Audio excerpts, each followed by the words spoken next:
হযরত আইয়ুব আলাইহিস সালাম ছিলেন আল্লাহর একজন প্রিয় বান্দা এবং আল্লাহর একজন প্রিয় নবী, আল্লাহর একজন প্রিয় পয়গম্বর। যখন আল্লাহ হযরত আইয়ুব আলাইহিস সালামকে পরীক্ষার সম্মুখীন করলেন, তার সম্পদ, ধন, দৌলত, তার ছেলে-মেয়ে সবকিছু কেড়ে নিলেন। বাট হযরত আইয়ুব আলাইহিস সালাম আল্লাহর ইবাদত থেকে, আল্লাহর জিকির থেকে, আল্লাহর সন্তুষ্ট থেকে, আল্লাহকে সন্তুষ্ট করার জন্য যত রকম উপায় সবকিছু অবলম্বন করলেন।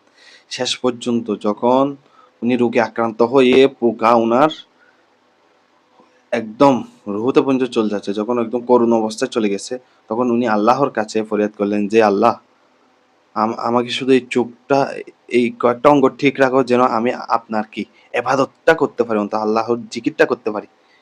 আল্লাহর কাছে এই দোয়াটা অনেক পাওয়ারফুল মনে হয়েছে, আল্লাহর কাছে এই দোয়াটা অনেক প্রিয় লাগছে। হযরত আইয়ুব আলাইহিস সালাম মূলত রোগের শেফা দানের চাইতে বেটার মনে করছে কাকে?